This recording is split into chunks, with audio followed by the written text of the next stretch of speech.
tristeza que eu transmito o que aconteceu esta semana. Quase perdemos a vida do filho de um amigo meu na cidade da Beira, porque ele levou o filho para o Hospital Central da Beira e tinha problema de apendicite.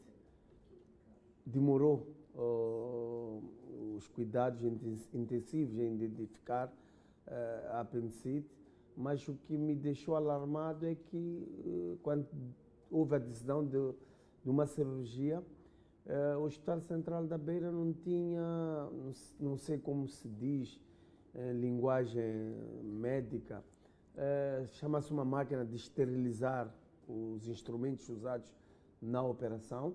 A máquina está avariada e o Hospital Central da Beira não podia fazer cirurgia. E a criança, o filho do meu colega, já estava numa situação péssima, não é? Teve que se recorrer a uma clínica privada. Ou seja, se não tivesse condições, ele teria perdido o filho. E começo a refletir o que é feito de vários moçambicanos que vão aos cuidados ou aos hospitais públicos em busca de uma solução, mas porque esses hospitais não têm essas condições. Veja que é o Hospital Central da Beira, a maior unidade sanitária da zona centro do país, não tem, ou seja, a máquina está variada para esterilizar os instrumentos usados na cirurgia. Então, é muito triste isso. Eu acho que é falta de sensibilidade dos nossos governantes. Olhando que em contramão tivemos um grupo de empresários ou de membros do Partido Frelimo da província de Cabo Delgado que juntaram 10 milhões para oferecer um congresso, ou seja, 10 milhões de meticais fariam muito mais para resolver o problema de um hospital como Central da Beira ou resolver o problema de vários moçambicanos que estão a passar fome, estão a sofrer na província de Cabo Delgado. Mas esse dinheiro, 10 milhões de meticais, com orgulho até apareceram em órgãos de comunicação social a dizer que coletaram ou juntaram para oferecer ao Congresso do Partido Frelimo 10 milhões de meticais.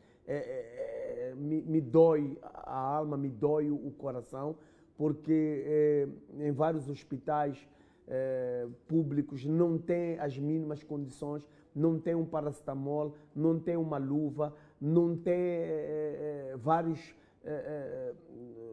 medicamentos para resolver uma simples doença que os moçambicanos estão a sofrer. Ou seja, se no Hospital Central de Maputo a máquina de fazer raio-x está avariada, se no Hospital Central da Beira a máquina de esterilizar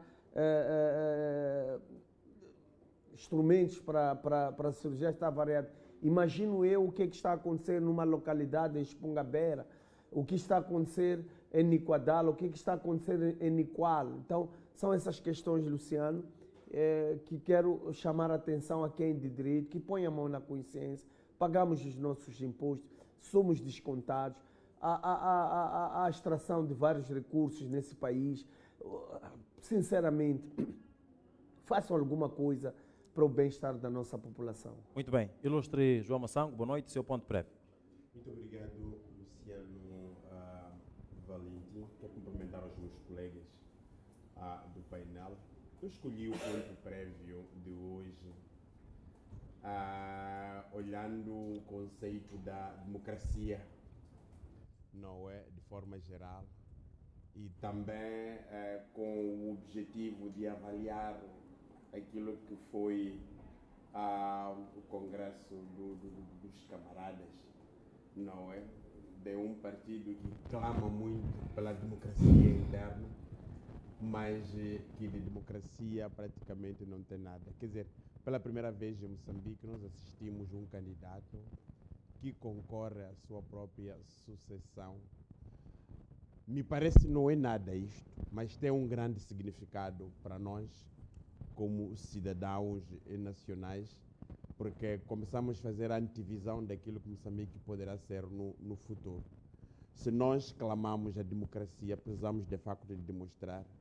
É possível num universo onde estão lá 1.500 pessoas, todos concordarem com o mesmo pensamento, com o mesmo candidato, não aquele que se abstece, não aqueles que votam contra, tudo que está ali de facto está contra. Então, nós precisamos de trazer isto aqui por uma questão de reflexão, não é?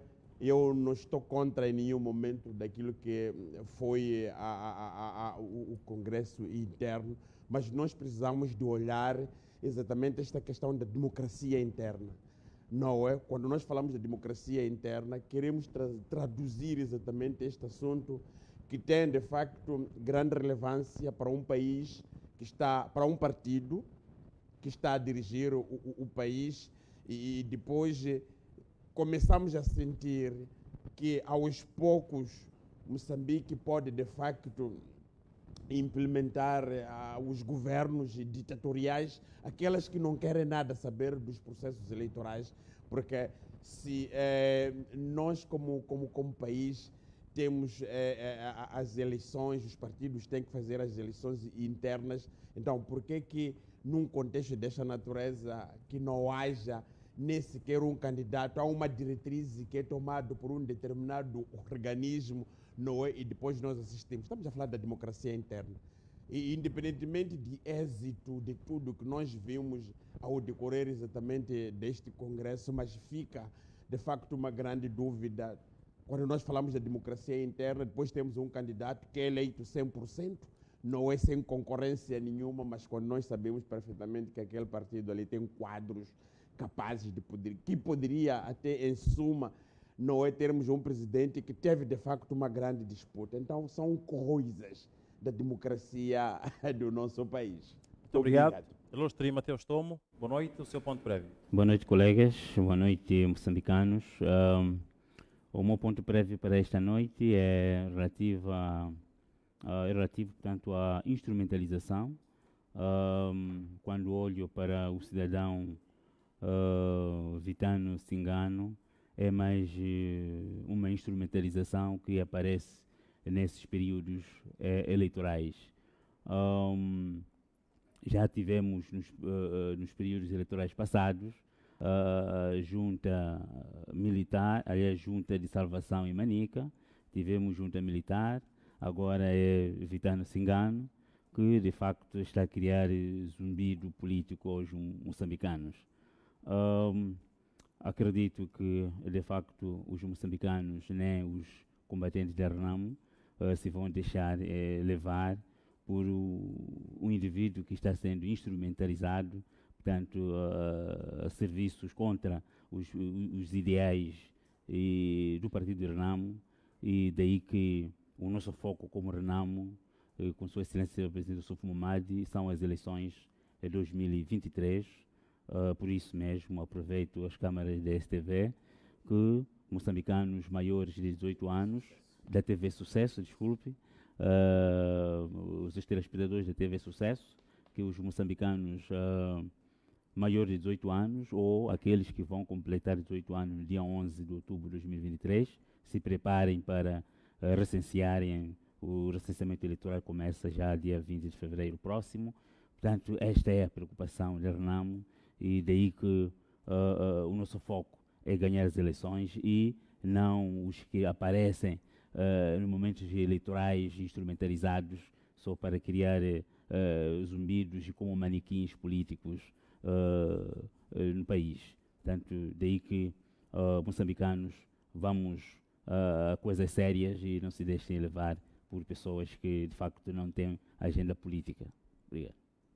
Muito obrigado, ilustre Mateus Tomo.